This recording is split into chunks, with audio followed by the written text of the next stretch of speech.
You grab the handle of a brand new gas-powered tool, expecting it to rip through logs like a hot knife through butter, only to realize you might have brought a pocket knife to a sword fight. This is the reality of picking up a budget-friendly entry-level saw from a big-name manufacturer. People are truly split on this one. Half the world thinks it is a reliable little workhorse for basic chores. The other half is frustrated because it stalls out during a heavy afternoon of work. The truth lies somewhere in the middle. We are looking at a machine designed strictly for light yard work, firewood cutting, and basic tree maintenance. It sits at the absolute bottom of the company's gas lineup. That is not necessarily a bad thing, as long as your expectations are in check. The engine is modest. It handles branches and small logs with ease. But if you try to push it into large hardwood or keep it running for hours on end, it is going to struggle. It is essentially the compact car of the power tool world. It is great for getting around town, but do not expect it to tow a heavy trailer. The build quality feels solid. It has that signature balance and vibration control you expect from a premium brand. The materials are durable. The weight is a huge plus. It is incredibly maneuverable. You can prune and trim all day without your arms feeling like lead.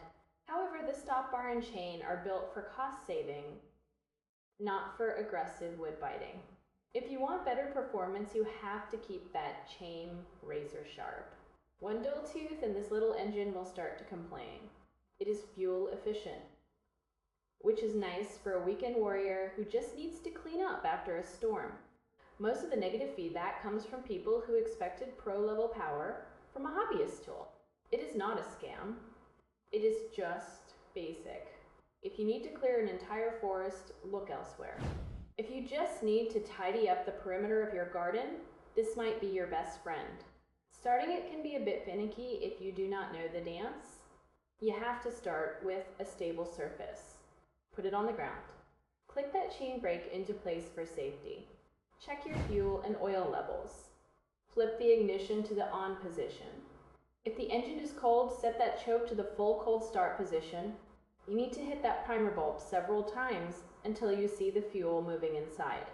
Give the starter cord a firm pull. Do it until you hear the engine try to fire.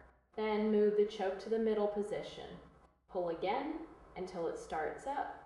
Once it fires, let it warm up for a few seconds. Do not just jump into the wood. Disengage the brake and give the throttle a light squeeze to make sure everything sounds smooth. It is a simple process, but skipping one step is the fastest way to get a sore arm and a cold engine. It is all about knowing what you have in your hands. This saw is a specialist for the simple stuff. It is light. It is easy to handle. It gets the job done if the task is small enough. If you want more, you have to pay more. It is as simple as that. There is no magic trick here. Just a solid tool for a specific type of user. If you treat it like a professional logger would treat their main gear, you are going to be disappointed. But if you treat it like a helpful neighbor, it will serve you well for years.